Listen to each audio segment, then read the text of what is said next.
గోవింద గోవింద గోవింద గోవింద గోవింద గోవింద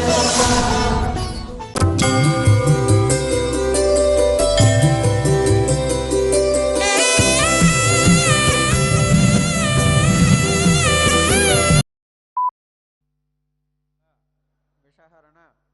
నివారణ సిద్ధ్యర్థం మమ గృహే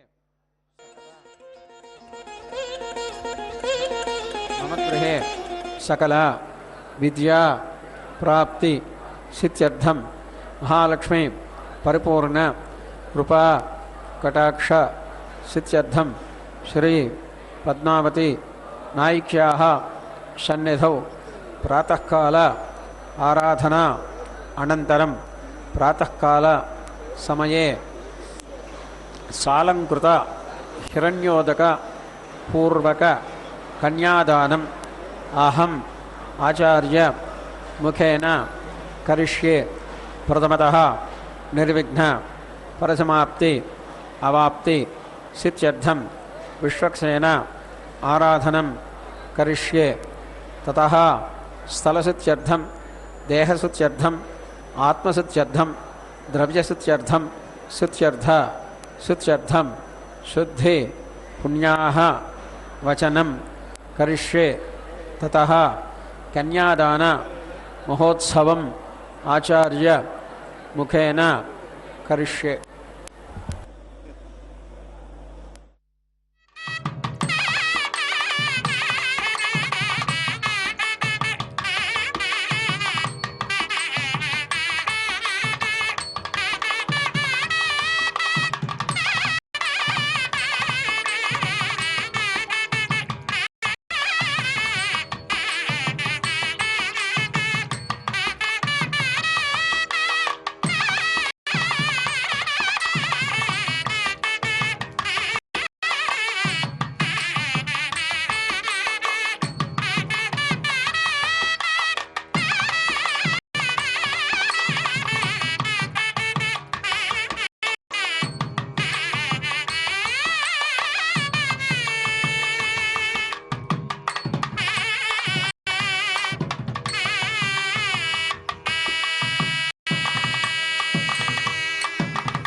पवमानस्सुवर्जनः पवित्रेण विचर्षणिः यः पोता स पुनातु मां पुनन्तु मा देवजनाः पुनन्तु मनवोधिया पुनन्तु विश्व आयवः जातवेदः पवित्रवत् पवित्रेण पुनाहि मा शुक्रेण देवदीद्यत् अग्ने क्रत्वा क्रतुगुम्रणो यत्ते पवित्रमर्चिषि अग्ने विततमन्तरा ब्रह्मतेन पुनेमहे उभाभ्याम् देवसवितः पवित्रेण सवेन च इदं ब्रह्म पुनेमहे वैश्वदेवी पुनति देव्यागात् यस्यै बह्वेस्तनुवो वीतपृष्ठाः तया मदन्तस्वधमाद्येषु अयज्ञस्यामपयोरयीणाम् वैश्वानरो रश्मिभिर्मा पुनातु वातः प्राणेन शिरोमयो भूः या वा पृथिवी पयसा पयोभिः ऋतावरे यज्ञये मा पुनीताम् बृहद्भिः सवितस्त्रिभिः परिषष्टैर्देवमन्मभिः अग्ने दक्षैः पुनाहि मा येन देवा अपुनत येनापो दिव्यङ्कषः येन दिव्येन ब्रह्मणा इदं ब्रह्म पुनेमहे यः पावमानेरध्येति ऋषिभिः सम्भृतगं रसम् सर्वगं सपूतमश्नाति स्वदितं मातरिश्वना पावमानीर्यो अध्येति ऋषिभिः सम्भृतगं रसम् तस्मै सरस्वते दुहे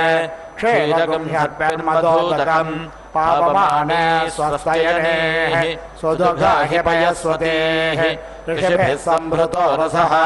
ब्राह्मणेष्वमृतगं हितं पावमानेर्दिशन्तु नः इमं लोकमथो अमुं कामान् समर्थयन्तु नः देवैर्देवैः समाभृताः पावमाने स्वस्तयनेः सुदुघाहि घृतश्रुतः ऋषिभिः सम्भृतो रसः ब्राह्मणेष्वमृतगं हितं ये देवाः पवित्रेण आत्मानं पुनते सदा तेन सहस्रधारेण पावमान्यः पुनन्तु मा राजापत्यं पवित्रम् शतोद्यामगं हिरण्मयम् तेन ब्रह्मविदो वयं पूतं ब्रह्म पुनेमहे इन्द्रः सुनीते सह मा पुनातु सोमः स्वस्त्या वरुणः समीच्य यमो राजा प्रवृणाभिः पुनातु मा जातवेदामोर्जयन्त्या पुनातु भूर्भुवः सुवः तच्छंयोरावृणीमहे गातुं यज्ञाय गातुं यज्ञपतये दैवे स्वस्तिरस्तु नः स्वस्तिर्मानुषेभ्यः ऊर्ध्वं जगातु भेषजं शन्नो अस्त्वद्विपदे शञ्चतुष्पदे ॐ शान्तिः शान्तिः शान्तिः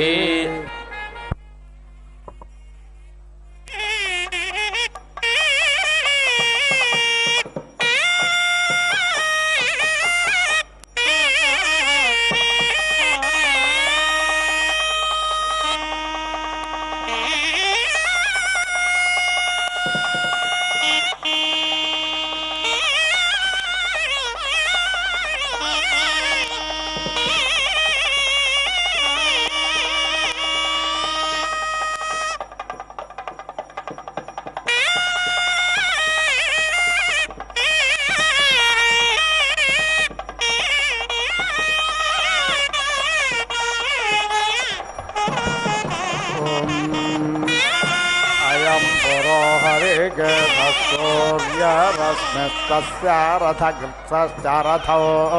याश्च सेनाने ग्रामण्यो पुञ्जिकस्थला च क्रतुस्थला च अप्सरसो दंष्णव पशवो हेते पौरुषेयो अधप्रहेते तेभ्यो नमो अस्त्वतेन मृळयं त्वतेन मन्तो तेयं विष्मयश्च न वेट्टतमेष जम्भे दद्मः अयं पश्चात् अयं दक्षिणा विश्वकर्मा तस्य मनो वैश्वकर्मणं ग्रीष्मो मानसस्तुग्रैष्मे अयं दक्षिणा विश्वकर्मा तस्य रथस्वनश्च रथे चित्रश्च सेनाने ग्राम्यो मेनका च सकजन्या च अप्सरसो यातु धाना हेते रक्षाज्ञस्य प्रहेतिः तेभ्यो नमः अस्तु तेनः मृळयन्तु तेनः वन्तु तेयं विष्मायश्च नोत्पेटितमेषा जम्भे दध्मः अयं पश्चाद्विश्वव्यजास्तस्य रथप्रोतश्चास मरथश्च सेनाने ग्रामण्यो प्रम्लोचं तेजानुम्लोचं तेजाप्सरसो व्याघ्राहेते सर्पा प्रहेतिः तेभ्यो नमो अस्तु तेनो मृळयन्तु तेनो वन्तु तेयं विष्मायश्च नोत्पेटितमेषा जम्भे दध्मः अयमुत्तरात् संयद्वासुस्तस्य तार्क्यश्चारिष्टनेमिश्च सेनानि ग्रामण्योः विश्वाचे जघृता चाप्सरसा आपो हेतिर्वातः प्रहेतिः तेभ्यो नमो अस्तु तेनो मृळयन्तु तेनो वन्तु तेयं विष्मायश्च नोत्पेटितमेषा जम्भे दध्मः अयमुपर्यर्वाग्वासुस्तस्य सेनजिच्च सुषेणश्च सेनानि ग्रामण्योः पूर्वजित्यत्सां सरसा अवस्फोर्जं हेतिर्विद्युत्प्रहेतिः तेभ्यो नमो अस्तु तेनः मृळयन्तु तेनः वन्तु तेयं विष्मायश्च नोत्पेटितमेषा जम्भे दध्मः अग्निर्मूर्धादिवत्ककुत्पतिः पृथिव्या अयम् अपाज्ञरेताज्ञसि जिन्वते अयमग्निः सहस्रेणो वाजस्य शतिनस्पतेः मूर्धा कवेरायेणां त्वामग्ने पुष्करादध्यथ अर्वाणिरामन्थत मूर्ध्नो विश्वस्य वाग्हताः भुवो यज्ञस्य रजसश्च नेता यत्रानियुध्य स च से शिवाभिः दिवे मूर्धानं दधिषे स्वर्षा जिह्वामग्ने चक्रशे हव्यवाहम् अभोऽध्यग्निः समेधा जनानां प्रतेधेन मे वायते मुषासम् त्यक्त्वा एव प्रभयामुज्जिहान प्रभानवसिष्ठतेन गमच्छाम् अभोजामकवये मेध्यायवचो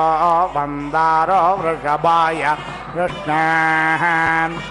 यवेष्टिरो नमसास्त्वमग्नो दिवे वरुक्मो तुव्यञ्चमश्रेत् अयमिह प्राथमोधाय धातृभर्होता प्रजेष्ठो अध्वरेष्वेड्याः यमप्नवनो भृगवो विरुरुचर्वणेषु चित्रं विभ्वं विषविषे जनस्य गोपाजनेष्टजाग्रे विरग्ने सुदक्षस्वभिदायनं व्यासे धृतप्रादेको बृहदादे विस्पृशाद्युमद्युभादिभरतेभ्यः शुचेः त्वामग्ने अङ्गेरसो गुहाहितमण्डविन्दन् छिश्रयानं वने वने स जायसे मध्यमानः सह महत्त्वामाहुः सहसस्पुत्रमङ्गिरः सखाय सम्यभिषज्ञस्तोमञ्चाग्नये वरशिष्ठाय क्षते नामो जनप्त्रे सज्ञा समेत्यो वसे वृषन्नग्ने विश्वान्यर्य इलस्पदे समेध्यसे स नो वसोऽन्यभर त्वामग्ने हविष्मन्द देवं मर्दा स ईळते मन्ये त्वा जातवेदसज्ञसहव्यावक्ष्यानुषक् त्वाञ्चत्रश्रवस्तमहवन्दविक्षजन्तवाः शोचिष्टे शम्बरप्रियाग्नेहव्यायवाक्लवे हेनावो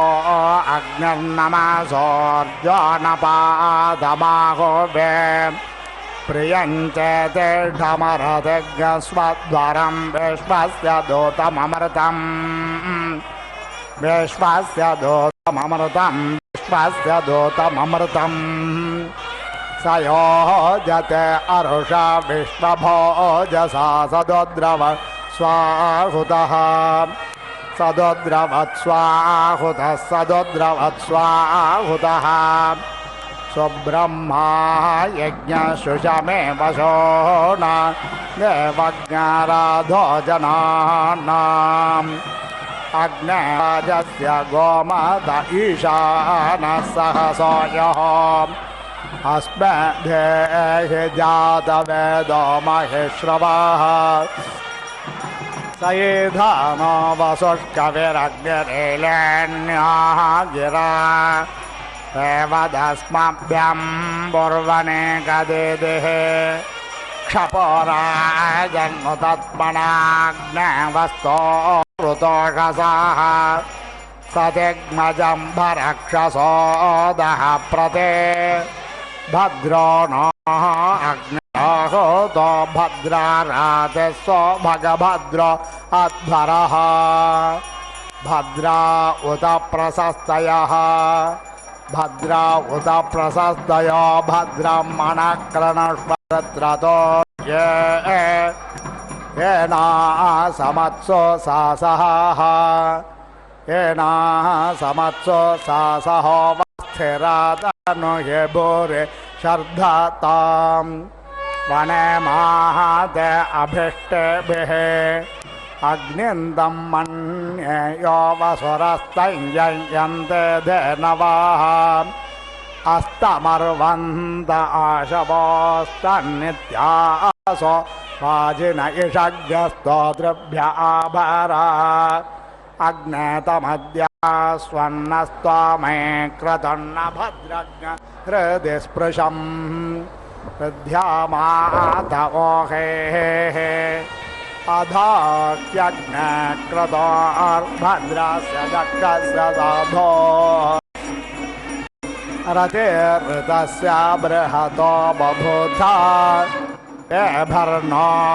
अर्कैर्भवानो अर्वां स्वर्णज्योतेः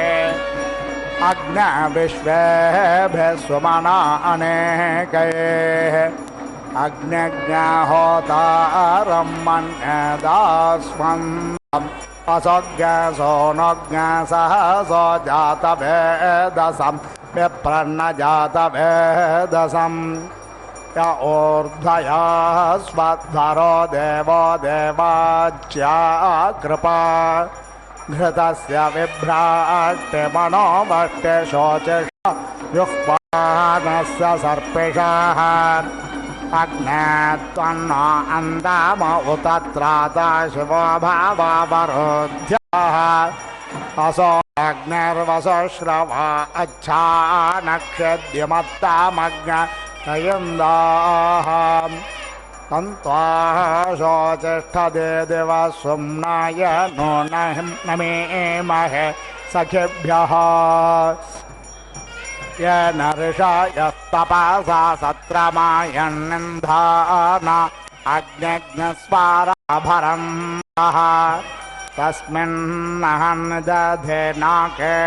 अग्नेयमाकुर्मनावस्तेर्नभहिषम् तं पत्नीभिरनो गच्छेम देवा पुत्रैर् भ्रातृभिरुतवाहिरण्यैः रागं गृह्णाना स्वकृतस्य लोके तृतीये पृष्ठ अधिरोचने दिवः आवाचो मद्यामरुहद्भुरण्यरयमग्नस्तत्पातिश्चेकेतानः पृष्ठे पृथिव्यानिः दोद्दवेद्युददस्पद कृणुतां ये प्रतन्यवाः अयमग्निर्वीरतमो वयोधा सहस्रयोद्योततामप्रयुज्यन्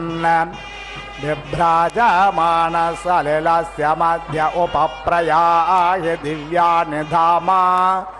सम्प्रच्चावध्वमुपसम्प्रयाताग्ने पथो देवयानान् कृणोध्वम् पुनः कृण्वाना पितरा युवानान् पाताग् सेत्वयतन्तोमेतम् उद्बुध्यस्वाग्न प्रतिजागृहीत्वमिष्ट पूर्ते सृजधामयञ्च अस्मिन् सधस्ते अत्तरस्मिन् विश्वे देवा यजमानश्च सीदतः येन वहसि सहस्रं येनाग्ने सर्ववेदसम् तेन मयि यज्ञन्नोहनयस्वर्देवेषु गन्तवे अयन्ते यो नः हृत्वियो यतो जातो अरोजथाः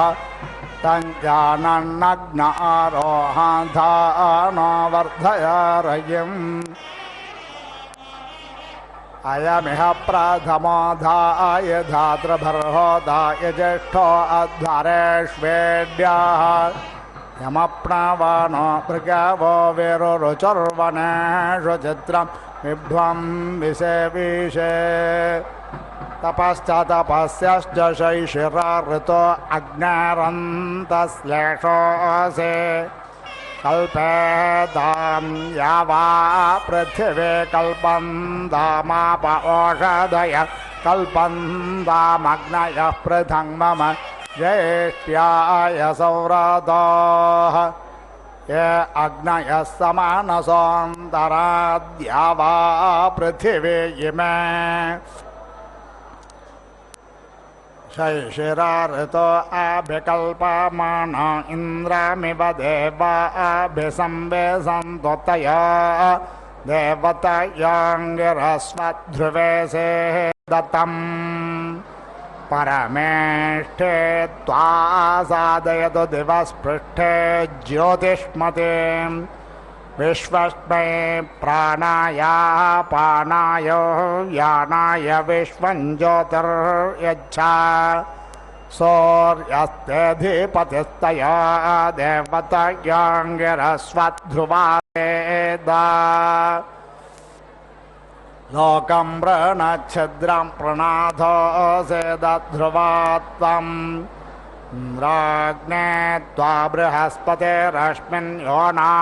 अशेषदन् ता अस्य सोदादोहस सोमग्नश्रेणन्दे प्रश्नायः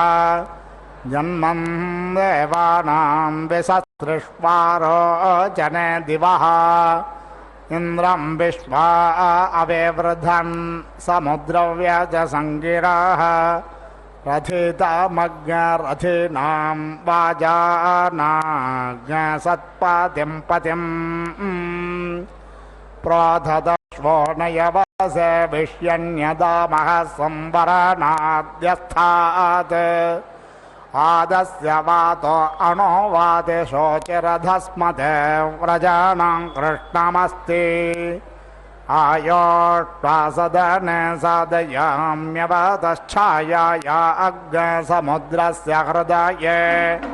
रश्मिपतिं आस्वादे मायां भास्या पृथिवी मोर्वन्तरिक्षम् परमेष्ठे त्वा साधयतु दिवस्पृष्ठे यचस्वतीं प्रथस्वतीं दिवं यच्छ दिवं रग्नः दिवं माहिज्ञसे विश्वस्मै प्राणाय पानाय व्यानाय दानाय प्रतिष्ठाय चरित्राय सूर्यस्त्वाभिपादो मह्या स्वस्त्याक्षर्दिषा छन्दमेनतया देवतयाङ्गिरस्वध्रुवेशे दतम् सहस्रस्य प्रमासे सहस्रस्य प्रतिमासे सहस्रस्योन्मासे सहस्रोऽसि सहस्रायत्वा सूयते वै एषः अग्नीनां यः उखाय अम्भ्रियते यत् अधः सादयेत् गर्भाः प्रपादुका इति प्रापादुकाः स्युः अथो इति यथा आसवात्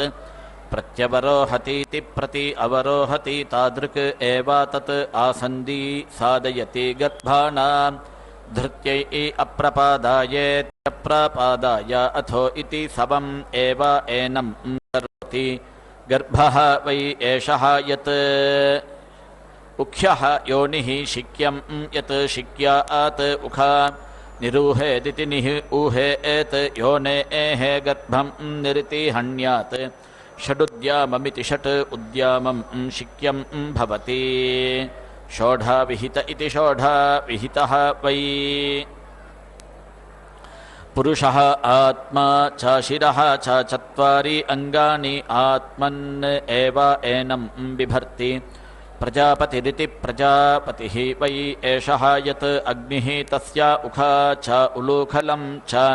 स्तनौ तौ अस्य प्रजा इति प्राजाः उपेति जीवन्ति यत् उखां च उलूखलं च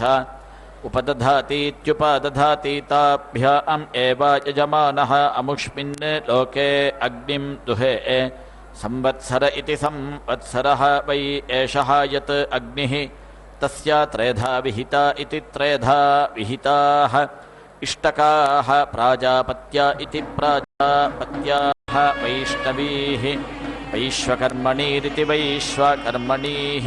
अहोरात्राणीत्यहः रात्राणि एव अस्या प्राजापत्या इति प्राजापत्याः यत् मुख्यं बिभर्ति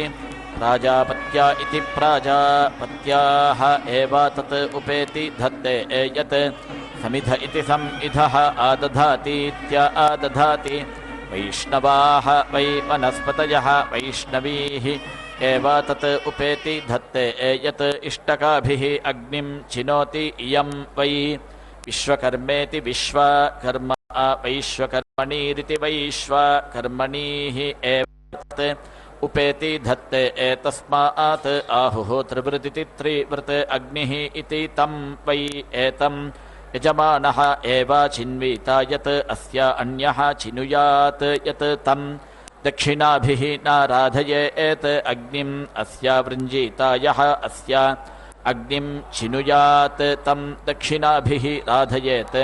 अग्निम् एव तत् स्पृणोति प्रजापतिरिति प्रजापतिः अग्निम् अचिनुता ऋतुभिरित्युर्तुभिः संवत्सरमिति संवत्सरं वसन्तेन एव अस्य पूर्वार्धमिति पूर्वार्धम् अचिनुता ग्रीष्मेण दक्षिणं पक्षं वर्षाभिः पुच्छं शरदा उत्तरमित्युत्तरं पक्षं हेमन्तेन मध्यं ब्रह्मणा वै अस्य तत् पूर्वार्धमिति पूर्वार्धम् अचिनुता क्षत्रेण दक्षिणं पक्षं पशुभिरिति पशुभिः पुच्छं इषा उत्तरमित्युत्तरं पक्षम् आशया मध्यं यः एवं विद्वान् अग्निं चिनुते ऋतुभिरित्युर्तुभिः एव एनं चिनुते अथो इति एतत् एव सर्वम् अवेति रुन्धे शृण्वन्ति एनम् अग्निं चिक्यानम् अत्ति अन्नं रोचते इयं वाव प्रथमा चितिः ओषधयः वनस्पतयः पुरीशम् अन्तरिक्षं द्वितीया वयागुंसि पुरीशम् असौ तृतीया नक्षत्राणि पुरीशं यज्ञः चतुर्थी दक्षिणा पुरीशं यजमानः पञ्चमी प्रजेति प्राजा पुरीशं यत्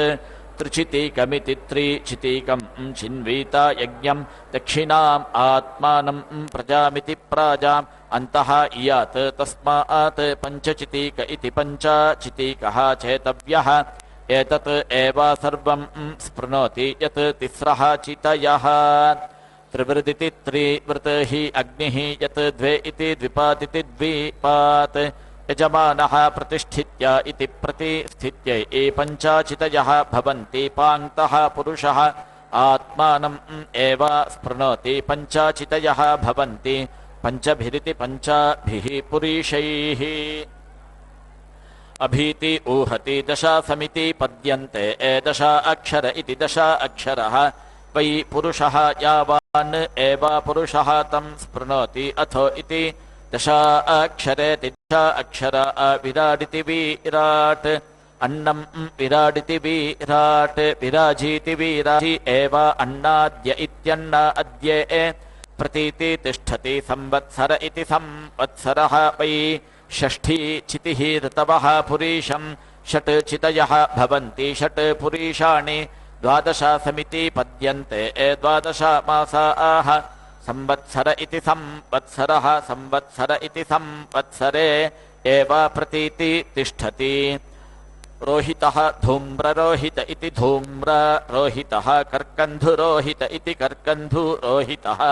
ते प्राजापत्या इति प्राजापत्याः बभ्रुः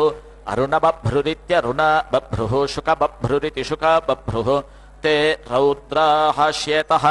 श्वेताक्ष इति श्वेत अक्षः श्वेतग्रीव इति श्वेतग्रीवः ते पितृदेवत्या इति पितृदेवत्याः तिस्रः कृष्णाः वशाः वारुण्यः तिस्रः श्वेताः वशाः सौर्यः मैत्रा बार्हस्पत्या इति मैत्रा बार्हस्पत्याः धूम्रललामा इति धूम्रललामाः धूपराः पृश्निः तिरश्चीन पृश्निरिति तिरश्चीन पृश्निः ऊर्ध्वपृश्निरित्यूर्ध्व पृश्निः ते मारुताः फल्गूः लोहितोर्नीति लोहिता ऊर्णी बलक्षीताः सारस्वत्यः पृशति स्थूलपृशतीति स्थूलपृशति क्षुद्रपृशतीति क्षुद्रपृशति एताः वैश्वदेव्य इति वैश्वदेव्यः तिस्रः श्यामाः वशाः पौष्णियः तिस्रः रोहिणीः वशाः मैत्र्यः ऐन्द्राबार्हस्पत्या इत्यै इन्द्राबार्हस्पत्याः अरुणललामा इत्यरुणललामाः धूपराः शितिबाहुरिति शितिबाहुः अन्यतः शितिबाहुरित्यन्यतः शितिबाहुः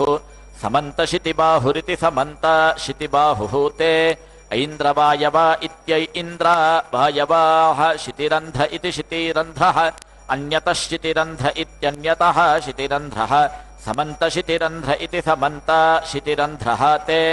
मैत्रावरुणा इति मैत्रावरुणाः शुद्धबाल इति शुद्धबालः सर्वशुद्धबाल इति सर्वशुद्धबालः मणिबाल इति मणिबालः ते आश्विनाः तिस्रः शिल्पाः वशाः वैश्वदेव्य इति वैश्वदेव्यः तिस्रः श्येनीः परमेष्ठिने सोमापौष्णा इति सोमापौष्णाः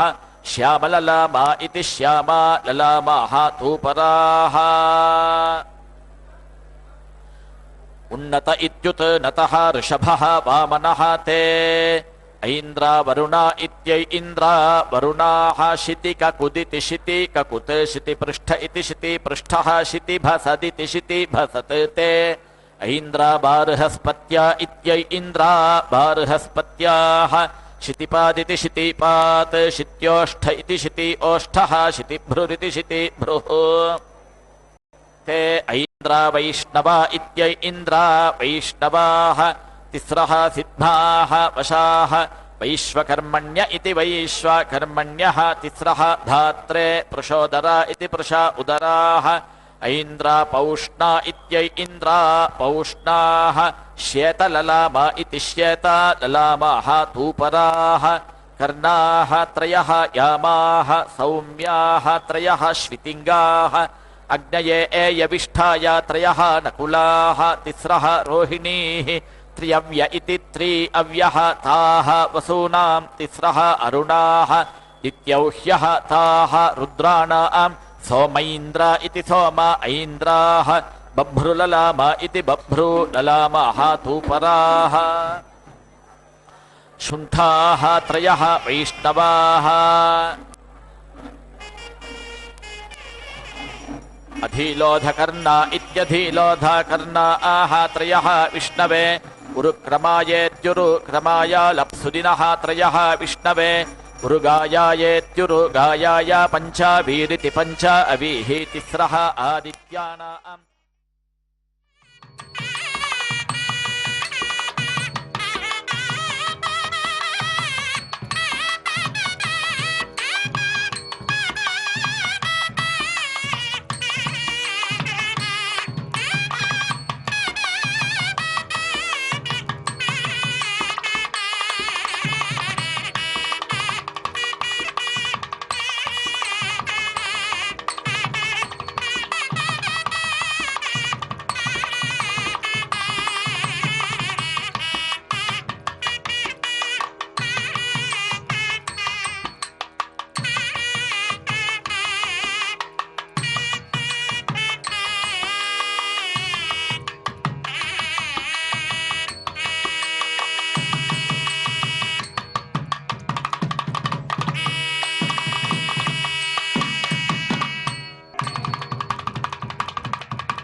धेनवः राकायै त्रयः अनड्वाहः सिनीबाल्यै आज्ञा वैष्णवा इत्या आज्ञा वैष्णवाः रोहितललामा इति रोहिताललामाः धूपराः श्रेयो वसीय आयत्सम्भूतं भूतं चित्रकेतुः प्रभानाभान् सम्भान् ज्योतिष्मागिस्तेजस्वानातपग्यस्तपन्नभितपन्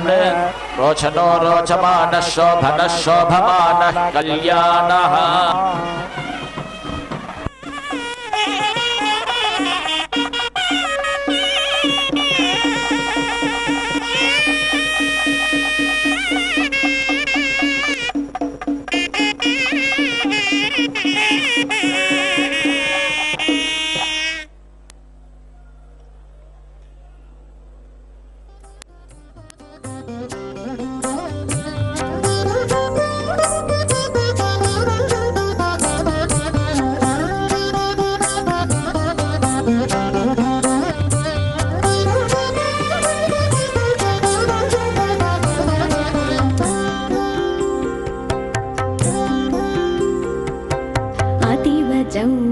జౌవనమురాయలకు పెట్టని తోట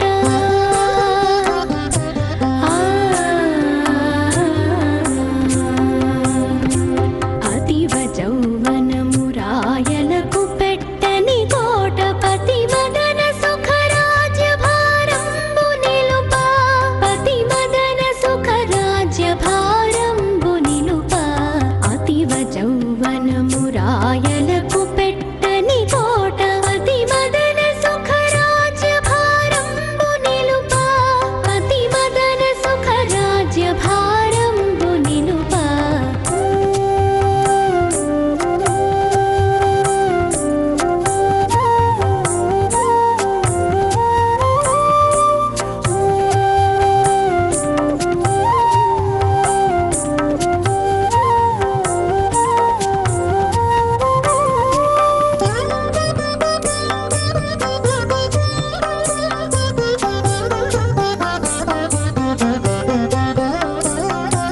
కాంతకను చూపు మేఘంబులోపలి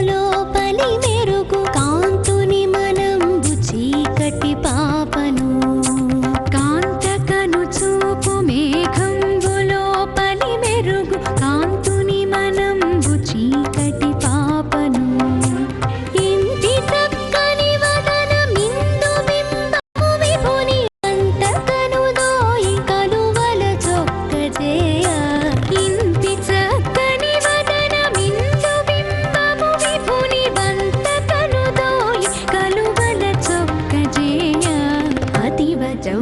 ధనము రాయలకు పెట్టని కోట పతి మదన సుఖ రాజ్య భారంబు నిలుప పతి మదన సుఖ రాజ్య భారంబు నిలుప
सौम्याः त्रयः पिशङ्गाः सोमाय राज्ञे त्रयः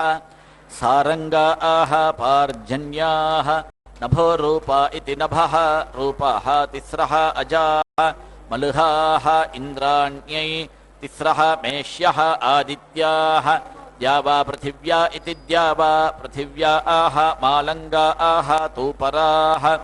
वरुणाः त्रयः कृष्णललामा इति कृष्णाललामाः वरुणाय राज्ञे त्रयः रोहितललामा इति रोहिताललामाः वरुणाय ऋषादस इति ऋषादसे त्रयः अरुणललामा इत्यरुणाललामाः शिल्पाः त्रयः वैश्वदेवा इति वैश्वदेवाः त्रयः पृष्ठयः सर्वदेवत्या इति सर्वदेवत्याः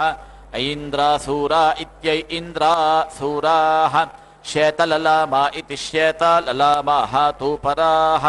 सोमाय स्वराज्ञ इति स्वराज्ञे अनोवाः विद्यनः वाहौ अनड्वाहौ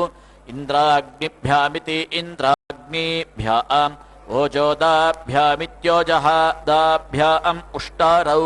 इन्द्राग्निभ्यामिति इन्द्राग्निभ्याम् बलदाभ्यामिति बलदाभ्याम् सीरवाहाविति सीरवाहौ अवि इति द्वे इति धेनु इति भौमि इति दिग्भ्य इति दिग्भ्यः वडबे इति द्वे इति धेनु इति भौमि इति वैराजी इति पुरुषी इति द्वे इति धेनु इति भौमि इति वायवे आरोहणवाहा विद्यारोहणवाहौ अनड्वाहौ वारुणी इति कृष्णे इति वशे इति अराड्यौ दिव्यौ ऋषभौ परिमराविति परिमरौ एकादश प्रातः गव्याः पशवः एति लभ्यन्ते शकलः कल्माषः किकिदीभिः विदीगयः ते त्वाष्टाः सौरीः नव श्वेताः वशाः अनुबन्ध्या इत्यनुबन्ध्याः भवन्ति आग्नेयः ऐन्द्राग्न इत्यै इन्द्र अग्नः आश्विनः ते विशालयूप इति विशालयूपे एति लभ्यन्ते